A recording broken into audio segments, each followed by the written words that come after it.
falso esta aseveración, Pepe, porque no se afecta a la autonomía. La iniciativa que presentó el senador Monreal y que por cierto fue votada por senadores no solo de Morena, hubo un gran consenso, fue votada por senadores del PRI como Manuel Añorbe, del PRD como Juan Manuel Fósil, del PAN como Nadia Navarro, es decir, tuvo Lili Telles del PAN, Claudia Ruiz Massieu del PRI, es decir, fue una iniciativa que tuvo el consenso de todas las fuerzas políticas y que es un beneficio para los mexicanos. Es falso que la iniciativa no contemple obligaciones al Banco de México de adquirir dólares sin controles ni revisión previa. Todo lo contrario, las divisas, los dólares que comprará el Banco de México serán solo las que deriven de operaciones vigiladas por la rigurosa aplicación del conjunto de disposiciones legales que el sistema financiero tiene. Hay un grupo de acción financiera internacional desde el 2000 que ha venido intensificando estrategias. Hay que leer un poco la Constitución. El artículo 28 de la Constitución señala que la función central del Banco de México es procurar la estabilidad del poder adquisitivo. Y tal como lo señala el gobernador del Banco de México, debería de precisar que la Comisión de Cambios, que es un ente que ellos tienen, Comisión de Cambios, es la instancia fundamental, primero, que determina el tipo de divisas que pasan a formar parte de sus reservas. En este caso concreto, le otorgamos al Banco de México una reserva para que, en el artículo 20, para que los dólares o las divisas que podrán ser, dice el texto de la reserva, podrán ser parte de la reserva a juicio del Banco de México. Ellos determinarán con criterios técnicos qué divisas y en qué términos se incorporarán como parte de la reserva. Pero además, la propia Comisión de Cambios tiene facultades para adecuar la normatividad secundaria aplicable, incluyendo la de prevención de operaciones de recursos de procedencia ilícita. Entonces, Alejandro, ¿no se está poniendo en riesgo, como nos dijo el gobernador, el tema de las reservas internacionales que suman 194,000 millones de dólares a la fecha? No lo hay, y me extraña que hoy se opongan a una iniciativa que defiende y que protege a nuestros hermanos migrantes. Llegan más de 10 millones de mexicanos que regresan de Estados Unidos con 100, con 500, con 1,000, con 2,000 dólares, y lo que pasa hoy es que no pueden cambiar sus dólares, tienen que acudir al mercado negro, al mercado informal, y en lugar de recibir por el tipo de cambio 20 pesos por dólar, reciben 15, 10 o 18, 17 pesos. Eso es injusto. Por eso hay herramientas en el Estado mexicano para combatir el lavado de dinero. Y ellos lo conocen. Ellos saben que las facultades que tienen en la propia ley y los diferentes organismos que hay en el sector financiero hacendario, como es la Unidad de Inteligencia Financiera, la Procuraduría Fiscal, la Fiscalía General de la República y el SAT, pueden ser instrumentos coadyuvantes si es que el Banco de México no tuviera información sobre la ruta del dinero producto de actos ilícitos. Pero lo que más me extraña, porque eso no se trata de politizar, tú comentabas que si era un tema ideológico. No, este no es un tema ideológico, pero es lamentable que el Banco de México no se haya pronunciado cuando sí había lavado de dinero desde la propia Presidencia de la República, o cuando sí había lavado de dinero de el presidencialismo que en nuestro país saqueó las finanzas, que desvió recursos a través de empresas fantasmas y que a través de la facturación que acreditó actos inexistentes hicieron un saqueo de más de 4.5 billones de pesos en los últimos 3 sexenios. Entonces, me extraña que hoy el Banco de México se pronuncie por un tema, por una iniciativa a favor de los migrantes mexicanos, y nunca haya velado por el lavado de dinero que se originaba desde la Presidencia de la República. Eso hay que decirlo con toda claridad.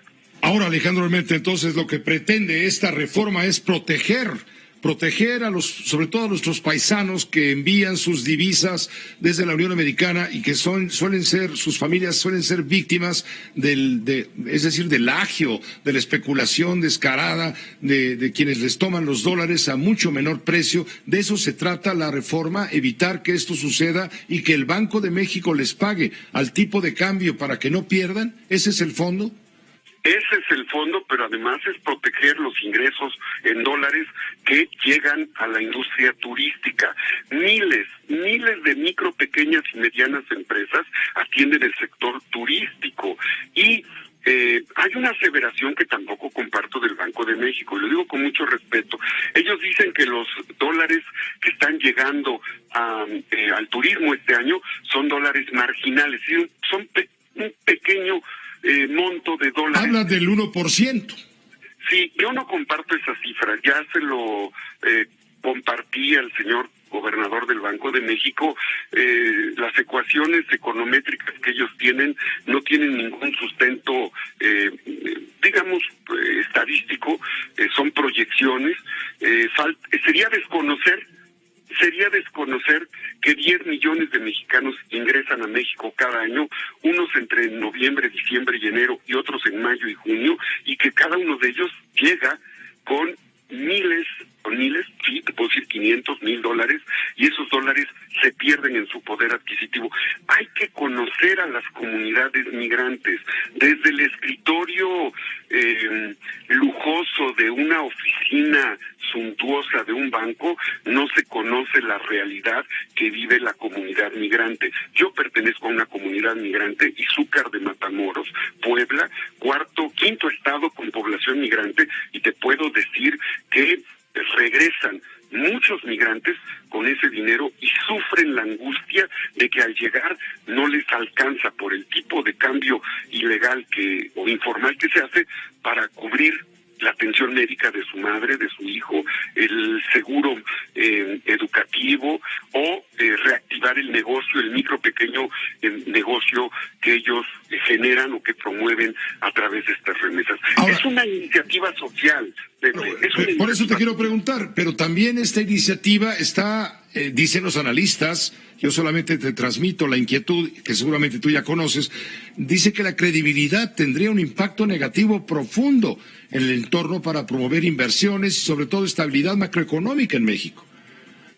¿Qué credibilidad? La de un banco que no se pronuncia cuando hay un saqueo en el país y hay una inestabilidad que se crea financiera desde la Secretaría de Hacienda en el régimen anterior, de un banco que se queda callado, de un banco nacional en nuestro país que no denuncia el lavado de dinero desde la Presidencia de la República, o de un banco que defiende, como lo va a hacer ahora, las remesas de nuestros hermanos mexicanos, porque no se puede permitir, Pepe, es algo inadmisible, no se le puede permitir al Banco de México que pretenda prejuzgar los ingresos que llegan de millones de mexicanos a México producto del trabajo lícito. Eso es inaceptable, es ofensivo, y que el gobernador del Banco de México pretenda enjuiciar los dólares que llegan producto de remesas en efectivo como recursos posibles de actos ilícitos, ofende a la comunidad migrante, ofende a los mexicanos que están en el exterior y que esperan del Estado mexicano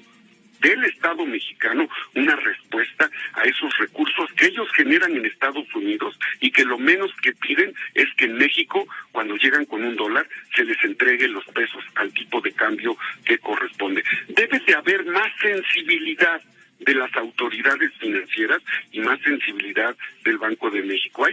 De verdad, hay que acudir, hay que conocer un poquito más lo que pasa entre la población migrante para poder entender el fondo social y el fondo... Es que a eso déjame llegar, porque no falta quien dice que esto es una medida populista de un presidente que sigue con su idea de primero los pobres, y vamos, no está viendo las consecuencias de carácter lógico, sino está imponiendo lo ideológico mediante medidas ilógicas al hacer una reforma que que desacredita a la institución, al Banco de México.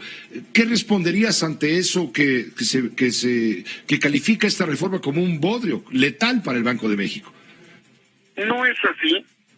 Esta iniciativa respeta la autonomía del Banco de México, salvo que la autonomía del Banco de México se entienda como un concepto superior a el ente estatal, es decir, que el Banco de México esté sobre el marco constitucional que le da facultades a los poderes públicos para regir o para actualizar las leyes secundarias, como es la de ley del Banco de México. Así, primero, no hay afectación a la autonomía del Banco de México.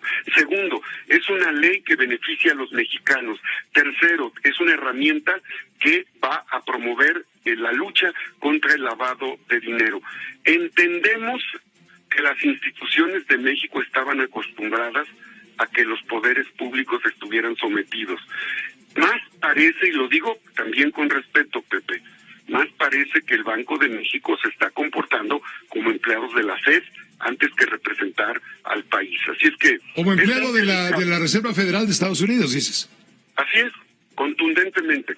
Por eso te insisto, ¿por qué no se pronunció el Banco de México cuando se dieron actos ilícitos de lavado de dinero en el régimen anterior, cuando desde la Presidencia de la República se autorizaba el saqueo fiscal, presupuestal y energético? Habríamos de hacerle esa pregunta al Banco de México. ¿Por qué no se pronunciaron cuando verdaderamente había lavado de dinero? Y si lo que quieren es diferenciar, o si el Banco de México quiere saber dónde está la ruta de los recursos de orden ilícito, es muy sencillo: que solicite a la Unidad de Inteligencia Financiera, al SAT, a la Procuraduría Fiscal o a la Fiscalía General de la República, con las facultades que el banco tiene, colaboración de estas autoridades para que le expliquen al Banco de México quiénes son los delincuentes que utilizan las remesas o podrían utilizar, como ellos dicen,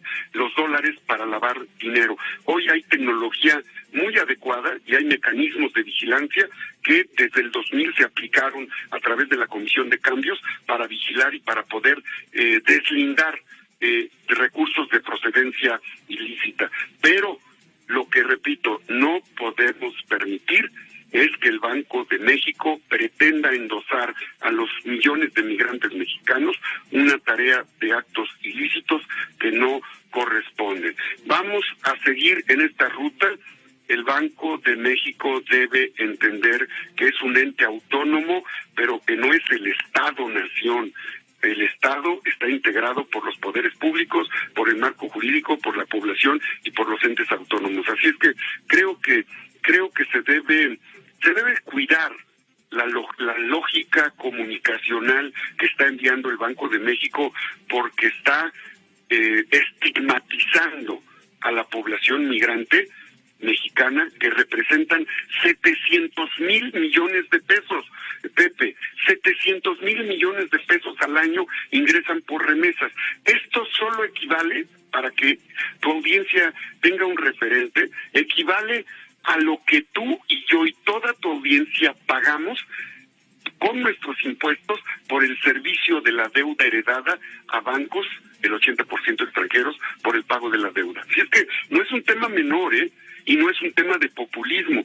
O como dijera el presidente de la República, si buscar la justicia tributaria y la justicia distributiva y buscar que se respeten los derechos humanos de los migrantes mexicanos que mantienen miles de familias en México, miles de municipios en México para que sobrevivan a una crisis económica como la que hemos tenido, si eso es populismo, pues me apunto en primera fila. Esta fue una producción de Grupo Fórmula. Encuentra más contenido como este en radioformula.mx.